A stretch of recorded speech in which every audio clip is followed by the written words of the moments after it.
7 advanced vacation rental investing tips that's going to take your investing to an entirely new level. I'm here with Bryce and Julianne at their vacation rental here in the mountains. I was coming to visit some of my properties, and as graduates of my program, they've made a bunch of money, over $500,000 in creative real estate, and now they're taking those profits and buying some vacation rentals. So thank you all for letting us get into this property of yours. And so here's the deal. I want to take y'all further in depth because I've done some videos on vacation rentals in the past, but it's been a couple more years and I've got some more things to add for you. Some things I've learned from the nitty-gritty of being in this business. And it just so happened that they were up here. Timing worked out great, so let's dive in. Tip number 1 is go big on furnishings. All right, so we're sitting here at this nice table, and what is here in the middle of this? It's just some bears on some driftwood that I found at a local furniture store, and I fell in love with it, and I had to have it. Okay, I know nothing about creative design or furniture or anything like that. Now, Bryce might, I didn't even ask him if he did, but this is typically a female thing. They see something like this, they think it's cute, they have to have it. All right, gentlemen, here we go. You have to let them buy it. Okay, I know that sounds crazy. Let them go crazy with furnishings on a vacation rental. It makes all the difference in the world because it's the female that not only makes the decision on which cabin they're going to rent or which house they're going to go to, it also means that they're the ones that are most likely to give a positive review. So it's tough for us guys that, we're trying to make a decision mathematically. We're saying, do we really need to spend a couple of $100 on some, what look like some bears climbing on a piece of wood, right? And the answer is yes, you do. The more the merrier. Go big on furnishings. It covers a whole lot of deficiencies your property might have. Things like not a great view, not a great location. In the beginning, that was my assumption, and we have tested over many years, and it's true. The better the furnishings, the better you're going to do, and you can cover over a whole lot of sins with it. And it also means that you got to take a deep breath, and when the creative female in your group decides that she wants to buy that crazy looking lamp, say yes. People will love it. They'll give you reviews on this kind of stuff. I absolutely love the centerpiece. They'll ask you where you bought it. Go for it. Go big on furnishing. Tip number 2, more bedrooms, the better. Where we're standing right now is actually not a bedroom. It's like a little loft. And they were creative enough to find a futon that not only fits the space nicely, but also goes out into a bed.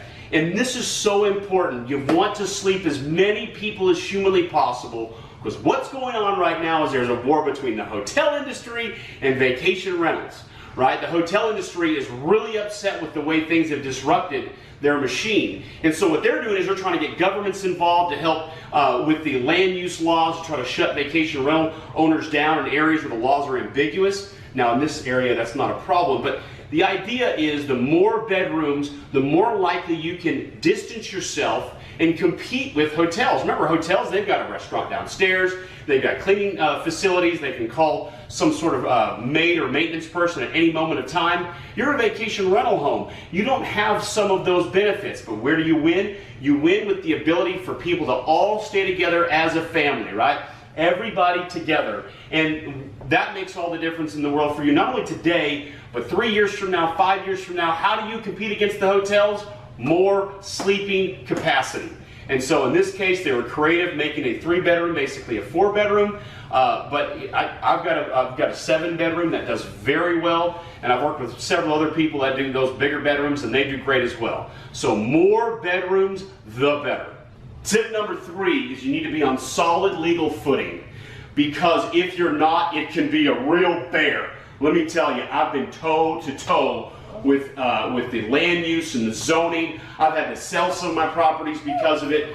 It can be a real nightmare to deal with. But when you get the right area where a lot of the other properties might be illegal, but yours is legal, it can be a complete home run. I've got a vacation rental that I paid $130,000 for. I put $100,000 into the furnishings and the rehab, so I'm in about $230,000. I'm bringing in a net of $4,000 a month, $48,000 a year, net after all expenses. So when you do it right, it can be a complete home run. Now certain areas is not a problem at all. You can just do vacation rentals and there's no concerns. But that is changing. Hotels are going to war. And if you read the land use and the zoning rules correctly, which I did, one of my areas of Florida was over 650 pages. And I'm going through each one and I'm looking at the pages and I'm highlighting and I'm going through and I found the loophole. Find the loophole and it can be all the difference in the world. And don't just rely on what you read online or when talking to a zoning or a land use person at the county office. No, go into the actual code. Do some reading. It can be all the difference in the world. But you have to be on solid legal footing, because if you're not, you can and will be shut down. I have, and I've had to sell my properties. It's not fun, but when you do it right, it can be all the difference in the world. Tip number 4 is that you need to stay in your properties. Or it's a friend or a family very close that you know very well needs to stay in there at least once a year, if not twice a year. And you might say, but Phil, if I get a vacation rental in this beautiful place, I'm going to stay in there all the time. In the beginning, you will. And then what's going to happen is over time, you're going to stay in there less and less. And the thing is, only you know your property best. You'll know the little things that nobody else knows. And by going there, you'll see, and you'll notice, people will steal your pots and pans, they'll steal your utensils. You'll see when things are missing, better than even if you had a list for your cleaning company. So you need to stay in there and stay up to date. Now, I have a lot of properties, so how do I do it? Well, I actually bonus my employees, right? And I say, hey, you can stay there for free with you and your family. And part of the exchange there is they need to make sure they do a thorough review of the property for me to see what's going on, how things are coming along. And they won't know exactly everything that might be missing, but at least they'll get a good look at it, and they'll do it from a perspective that's important for me to know what's going on. So make sure you are getting in those properties at least once, if not twice a year, actually staying at them. Tip number 5 is that you want to have more of your focus on HomeAway and to a lesser extent TripAdvisor than with Airbnb. So in other words, you want to be very selective, and less is more here. What happens is this. When you have a problem with a guest, HomeAway is very pro-owner. And HomeAway, by the way, is VRBO as well. They are going to side with you in most cases, whereas Airbnb, they're going to side with the tenant. Now, in the beginning, that may not be a big deal, but over time, you start to see this stuff stack up, and you can lose quite a bit of money from Airbnb in the way that they treat you as an owner. They literally treat you like second-class citizens. Whereas HomeAway, which is VRBO, they treat you very differently. They think you're the king, and so that makes it a lot better from an owner perspective. All right, so less is more, meaning I try to get all of my bookings from HomeAway. I still, in some cases, have an Airbnb listing, and then I usually jack up the price a little bit in Airbnb to deal with the hassles that the platform puts us through. And then also, I try to do the same pricing on TripAdvisor as I do for HomeAway, because TripAdvisor is kind of comparable to HomeAway in the way they treat you as an owner. And this has only come from years and years experience, right? Going through this and hearing my property manager say the phrase, I hate Airbnb. So this might be different for different kinds of properties, but if you're talking about large properties, 3, 4, 5 bedrooms, HomeAway is your key. And you know what? If you optimize your listing correctly, you really can get most of your bookings just from HomeAway VRBO. They're huge. And it's not always the case, but sometimes you will have to supplement it with one of these other two. But when in doubt, try to get all your stuff from HomeAway. Much better platform to work with. Tip number 6 is that you want to have dynamic pricing. And I've talked about that in previous videos. You want to tie your pricing to a dynamic pricing tool. Now the difference is this. In my older video I talked about Use Wheelhouse. And they're still great, but they're only good for TripAdvisor and Airbnb. They don't work with HomeAway anymore. I guess their connection separated and they were never able to get it back. So I use Beyond Pricing for HomeAway, and then I use Wheelhouse for TripAdvisor and for Airbnb. And what happens is by making sure I keep up with the Beyond Pricing settings, I know I'm maximizing my pricing. And that makes all the difference for me to make the most money I possibly can. Now, if you're using a service like Evolve, they're going to take care of all this. They'll take care of everything that I'm talking about with this tip 5 and tip 6.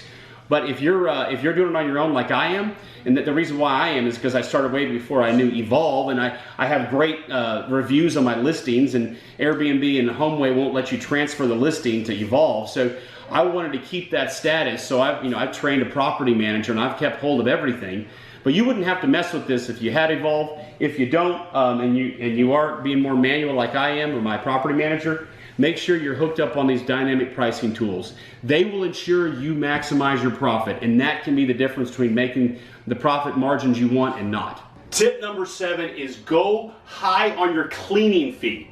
This is an insider tip I learned the hard way. No one taught me this. This was something I just tested and it worked great. So what's going to happen is this. First of all, your cleaning fee comes out as they're in the process of checking out. So you can go higher on that fee. No one's going to balk at it. Secondly, if you go higher, you have more money to pay for the best cleaners. Great cleaners make all the difference in the world. I've talked about that in other videos. Here's the next thing. By raising your cleaning fee, watch this.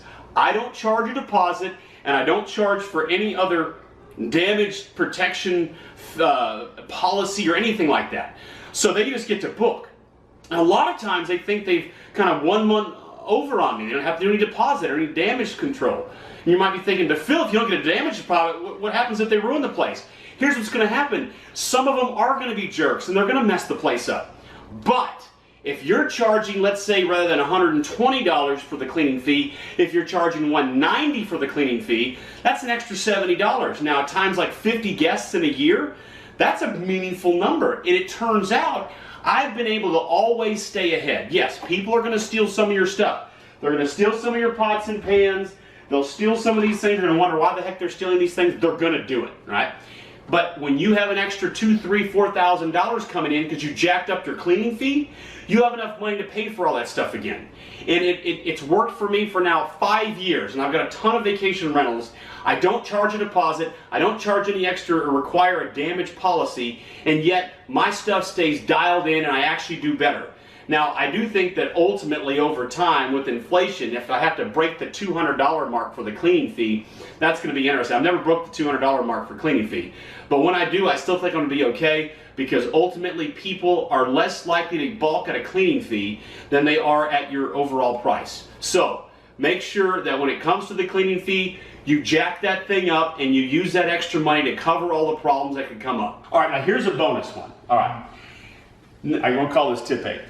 This right here is the thermostat that came with the property. They just bought it. They had their rehabbers come in here and do some things to it. And of course, they're getting all the furnishings in. And I noticed that, that this is an old school thermostat. What you want to make sure you do is always get, and they're already in the process, they already ordered on Amazon, make sure you get a Wi-Fi enabled thermostat. That way you have more control and you know what's going on. Now what I was telling them is you can go with Nest, that's like the big one. The problem with Nest is it's optimized if you live in the property. Whereas Ecobee, E-C-O-B-E-E, that gives you a cool little feature. All right, so what's gonna happen invariably is they're gonna come up to the thermostat, and if it's summer, they're gonna drop the thing down to about 62, which is gonna cost you a fortune. And then of course, if it's winter, they're gonna bring it up to 85. What Ecobee will do is this. You can program it so they can only choose 68, 69, 70, up to 74. You can block their range so they can be there trying their best to change it, and they can't. And that's what you want to do, because you need to control these things, because it can get way out of hand sometimes, and they can make all the difference in the world of profitability. Well, y'all, thanks so much for watching this video. Bryce, Julianne, thank you for taking us in here. Yeah. I didn't interview them as much as I probably should have. Y'all probably want to hear from them a little bit more. But if you have any other questions, comments about vacation rental investing, put them down below here. If you want to learn how you can become an apprentice, how you can become like they have done, and they've made a whole bunch of money, but now they're at a point where not only are they still very successful creative real estate investors, but they're also taking some of those huge chunks of profits and putting those into long-term investments. Like these are all, it's not just this one, they've got another one that they just purchased as well. 20% down, 20% down. These are big chunks of money, and they're gonna have huge cash-on-cash returns, so they can still creative invest, but also be bringing in more money. If you wanna learn how to do that, consider my apprentice program, where my team and I work with our people, and in fact, Bryce and Julianne help out a little bit now, a little bit of part-time coaching as well, and you can learn exactly what to do and how to do it, because where they got started, y'all were graduate school, right? When you first got started. Yep. And so it doesn't matter where you're starting from. It matters where you end, right? All right, y'all. Well, thanks so much for watching, and I'll see you in the next video.